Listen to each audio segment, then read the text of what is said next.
Good morning, students. In the previous video we have discussed about some modals and now we will discuss rest of the modals. So students, first we have would. देखिए students, would के लिए सबसे पहले है हमारे पास as the past equivalent of will. इसका मतलब है will के past के रूप में. Let's take an example. I said that I would send my application next week. इसका मतलब है मैंने उससे कहा कि मैं अगले हफ्ते तुम्हें अपनी एप्लीकेशन भेज दूंगा. देखिए अब उसे पास्ट में कहा है ना कि पास्ट में मैं ये काम कर दूंगा, तो विल के पास्ट के रूप में यहाँ पर क्या यूज़ हो गया, वुड. नेक्स्ट है टू एक्सप्रेस रूटीन और हैबिचुअल थिंग्स. इट मीन्स कि जो हैबिट हो जिस चीज़ की या फिर रूटीन बनी हो उसके लिए भी क्या यूज़ होगा, वुड. फर्स्ट एग्जाम्पल है grandfather would take a walk every morning. इसका मतलब है दादाजी हर सुबह सैर किया करते. Now next example is normally we would work until 6 PM. Meaning is normally हम 6 बजे तक काम किया करते. तो स्टूडेंट्स यहाँ पर हैबिट होगी उनकी कि काम किया करते, और ग्रैंडफादर के केस में कि वो सैर किया करते. तो हैबिट और रूटीन के लिए भी क्या यूज़ होगा, वुड मोडाल. नेक्स्ट है to show preference. Example is I would rather go to the cinema today. इसका मतलब है मैं आज ही सिनेमा जाना चाहूँगा. देखिए स्टूडेंट्स, अब यहाँ पर क्या है, प्रेफरेंस दे दी उसने कि मैं आज ही जाना चाहूँगा, मैं कल नहीं जाना चाहूँगा. तो प्रेफरेंस के केस में भी क्या यूज़ हो गया, would. Now we have sometimes would is use to make a polite request. देखिए स्टूडेंट्स, वुड का यूज़ कभी कभार पोलाइट रिक्वेस्ट के लिए भी किया जाता है. जैसे कि would you pass me the salt, कि क्या तुम मुझे साल्ट पास करोगे. तो यहाँ पर उसने रिक्वेस्ट कर दी है वुड का यूज़ करके. Now we have to express a wish और डिज़ायर. विश और डिज़ायर को एक्सप्रेस करना हो तो भी वुड का यूज़ करेंगे. जैसे कि I would like to have some more tea. इसका मतलब है मैं और चाय लेना चाहूँगा. तो यहाँ पर उसकी विश होगी ना कि मैं ये चाय और लेना चाहूँगा, तो विश और डिज़ायर के केस में क्या यूज़ हो जाएगा, वुड. नेक्स्ट है टू एक्सप्रेस कॉन्टीजेंसी और पॉसिबिलिटी. फ्यूचर की पॉसिबिलिटीज़ के लिए भी वुड का यूज़ होगा. Like if I were you I would be so happy. It means अगर मैं तुम्हारा होता तो मैं बहुत खुश होता.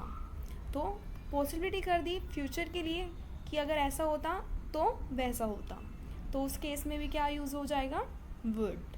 तो स्टूडेंट्स, ये कुछ यूजेस थे वुड के. Now we will discuss should. Should के लिए फर्स्टली हमारे पास है as a past equivalent of शैल.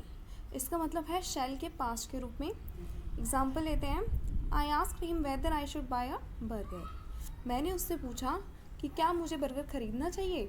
तो देखिए यहाँ पर उसने पास्ट में पूछा है ना, तो शैल के पास्ट के लिए क्या यूज़ हो जाएगा, शुड.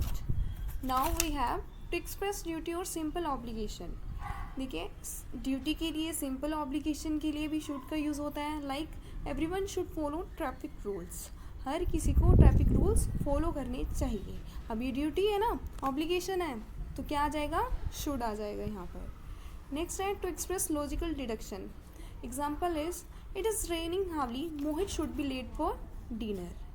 ज़ोर से बारिश हो रही है, मोहित डिनर के लिए लेट हो जाएगा. अब देखिए यहाँ पर क्या है, अगर ऐसा है तो वैसा हो जाएगा. ठीक है, तो इस केस में भी क्या यूज़ होगा, should modal. Now we have to suggest, to give advice और आस्क फॉर सजेशन और एडवाइस. मतलब किसी को एडवाइस देने के लिए, सजेस्ट करने के लिए या फिर सजेशन देने के लिए, एडवाइस लेने के लिए भी शुड का यूज़ होता है.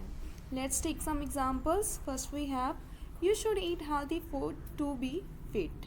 इसका मतलब है तुम्हें हेल्थी फूड खाना चाहिए फिट रहने के लिए. तो यहाँ पर क्या है, सजेशन दे रहा है. ठीक है, तो इस केस में क्या है, शुड यूज़ हो गया. Now next example is should we tell him about our idea. इसका मतलब है कि क्या हमें उसे अपने आइडिया के बारे में बताना चाहिए. अब यहाँ पे क्या है, वो एडवाइस ले रहा है. ठीक है, तो इस केस में क्या आएगा यहाँ पर, शुड मोडाल. देखिए शुड का बेसिकली मीनिंग होता है चाहिए. जहाँ पर भी आपको लगे कि चाहिए वर्ड आ रहा है, सेंस बन रही है एंड में, तो आपने क्या लगाना है, शुड वर्ड का यूज़ करना है. Now last is to indicate probability. देखिए प्रोबेबिलिटी में क्या है, वही संभावना है हो अगर तो भी शुड का यूज़ होगा। Like India should win the world cup, कि इंडिया को वर्ल्ड कप जीत जाना चाहिए। तो यहाँ पे क्या है, पॉसिबिलिटी है, प्रोबेबिलिटी है, तो शुड वर्ड का यूज़ हो जाएगा। Now we have must. देखिए मस्ट का यूज़ कौन कौन से केसेस में होगा, express strong obligation and express a necessity. देखिए शुड का मतलब भी चाहिए होता है और मस्ट का मतलब भी चाहिए होता है, बट मस्ट का यूज़ बेसिकली स्ट्रॉन्ग ऑब्लिगेशन और नेसेसिटी के लिए होता है। फर्स्ट एग्जांपल लेते हैं, you must improve your rank in class. तुम्हें अपनी क्लास में अपना रैंक इम्प्रूव करना चाहिए। तो देखिए यहाँ पर भी क्या आ गया, चाहिए, लेकिन क्या स्ट्रॉन्ग ऑब्लिगेशन है किसी के लिए कि हाँ करना चाहिए, ज़रूरी है ये, तो कौन सा मोडाल आएगा यहाँ पर, मस्ट। नेक्स्ट है, the government must assure education for all. Government को सबके लिए एजुकेशन प्रोवाइड करना चाहिए। तो ये क्या है, नेसेसिटी है, पक्का है, तो यहाँ पर मस्ट मोडाल का यूज़ होगा। नेक्स्ट है ought to।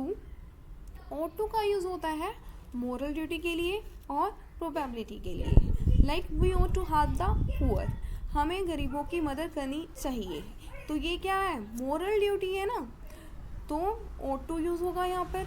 और प्रोबेबिलिटी के लिए जैसे the new highway ought to benefit all, जो नया हाईवे है वो सबको बेनिफिट देने वाला है, ठीक है। तो यहाँ पे क्या संभावना है, ये चीज़ होने वाली है, ठीक है, तो क्या यूज़ हो जाएगा, ought to। Now used to describe an activity or a state that happen many times in the past. ऐसी एक्टिविटी के लिए जो पास में काफ़ी बार हो, like Gary always used to go for a run before breakfast. Breakfast से पहले गैरी रन के लिए जाया करता था, मतलब दौड़ के लिए जाया करता था। तो यहाँ पर उसकी हैबिट है, ठीक है, पास में ये चीज़ हुआ करती थी, तो उसके लिए क्या आ जाएगा, यूज टू। नेक्स्ट है, to refer to an activity or state that was true in the past but is no longer true. ऐसी एक्टिविटी जो पास में हुआ करती थी लेकिन अब नहीं है। Like I use to like rock climbing when I was younger. इसका मतलब है जब मैं जवान था तब मैं रॉक क्लाइंबिंग किया करता था, लेकिन अब नहीं होती वो चीज़, ठीक है, पास में होती थी, तो उस केस में क्या यूज़ हो जाएगा, यूज टू। नेक्स्ट है डेयर। डेयर का बेसिकली यूज़ कहाँ पर होता है, देखिए करेज के लिए, एंगर के लिए, और बेसिकली इसका नेगेटिविटी के भी लिए भी यूज़ होता है। Like he dare not enter the room. इसका मतलब क्या है, उसमें कमरे में एंटर करने की हिम्मत नहीं है। Next is how dare you oppose your father. इसका मतलब है तुम्हारी हिम्मत कैसे हुई तुम्हारे फादर का विरोध करने की। सो स्टूडेंट्स, डेयर का यूज़ यहाँ पर कौन कौन से सेंस में हुआ है, एंगर के लिए, नेगेटिविटी के लिए और करेज के लिए। Now we have need. Need का यूज़ होता है स्टूडेंट्स इंटेरोगेटिव सब्जेक्ट्स में, क्वेश्चंस वाले जो सेंटेंसेस होते हैं उनमें सब्जेक्ट से पहले, like need you attend the meeting. देखिए अब स्टूडेंट्स यहाँ पर यू सब्जेक्ट है, सब्जेक्ट से पहले क्या मोडाल आ गया, need modal. Now we have the semi modal need is used in mostly negative sentence with the word not following it. इसका मतलब है जो नीड मोडाल है इसमें क्या होता है, नीड के बाद नोट वर्ड का यूज़ किया जाता है। Like he need not go there. अब देखिए यहाँ पर नीड मोडाल के बाद क्या आ रहा है, नोट, नोट वर्ड आ रहा है ना। So students, this is all about your modals. Now I come to end this topic.